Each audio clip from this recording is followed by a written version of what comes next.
What exactly is the American dream?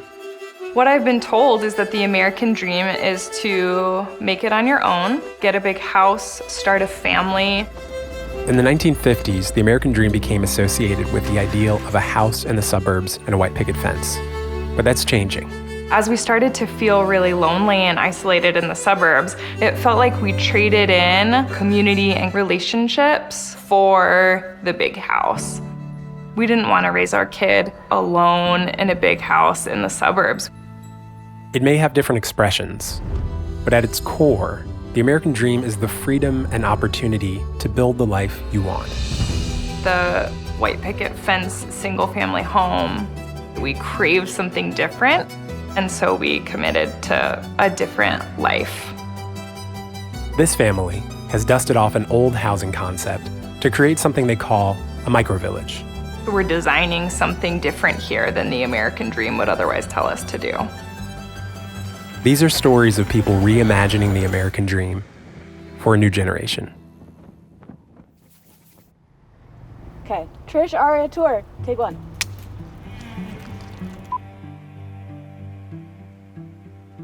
This is Trish, a mom, social worker, and housing advocate. We were really lonely in the suburbs. We had lived there for 2 years and realized we didn't know any of our neighbors, and so we just craved a deeper sense of community. So fortunately, we found this forming group, so we joined the ARIA residence before the building was even complete. We can hang out while we hang out. Hey, thanks. She's amazing. Yeah, she's just creative too.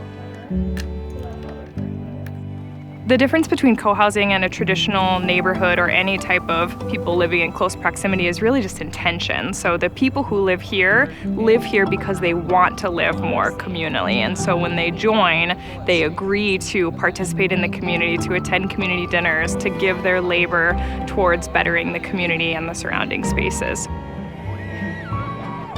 Cohousing isn't a new idea, and it isn't very different from traditional homeownership. You still own your own apartment or house, but you gain access to shared spaces like community gardens and common rooms where residents can cook, eat, and hang out together. So much about cohousing is exactly what we wanted, but cohousing in itself is not affordable, and many people think that it is because there's so much sharing. So we looked around for different housing models that could bring that communal spirit and that togetherness, but have more affordability. We couldn't find one, so we decided to create a microvillage. In 2021, Trish started work on the Chase Street Commons, a 1-acre piece of land being developed into an affordable, multi-generational co-housing community. I mean, this is all unused space, so it's perfect for common green. And ideally, we wouldn't even, the cars would stop right here. So as you designed, we can have parking all there. The conventional approach to real estate development would be to demolish these buildings and build new properties to maximize the land's value. Trish's approach is to optimize the land's potential to create connection and community. Well, what if one home goes back here and one home goes here? Community gardens. Definitely.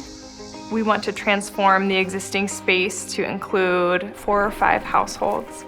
We want to move cars to the periphery and instead put in walking paths and green space so that we can facilitate connection with one another.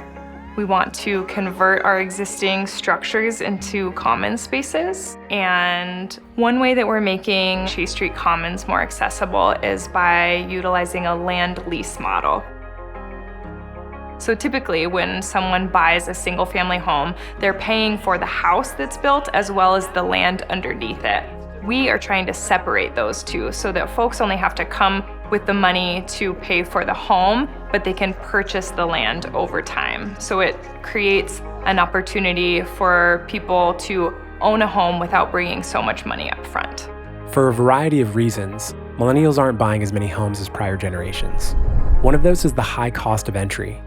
Even if you can afford a monthly mortgage payment, you might not be able to afford the down payment, up to 20% of the house and land combined, due up front. What Chase Street is working to do is break out the cost of the land so people have the option to purchase just the home initially and lease the land underneath it until they're able to purchase that too. This would lower the cost of the initial down payment, making homeownership more accessible. Co-housing is one point on a spectrum of collective housing models. It's not for everyone, but I also believe that we all have the power to create little villages by just taking some of the principles of co-housing and infusing them in traditional neighborhoods. Co-housing is one way younger Americans are reconceptualizing the dream of homeownership. Others are downsizing, finding ways to reduce their carbon footprint, or completely redefining what a home even means in the age of remote work. These trends all speak to a generational desire to customize the American dream to fit personal values and ambitions. Perhaps the beauty even of the American dream is that it doesn't have to take any particular shape. For some, it could be a life of adventure. For Trish, it means a life of community. My dream is to find a sense of purpose and meaning. It's a world where we're each feeling connected to one another and in a space where we can support one another, and I think that we can do that.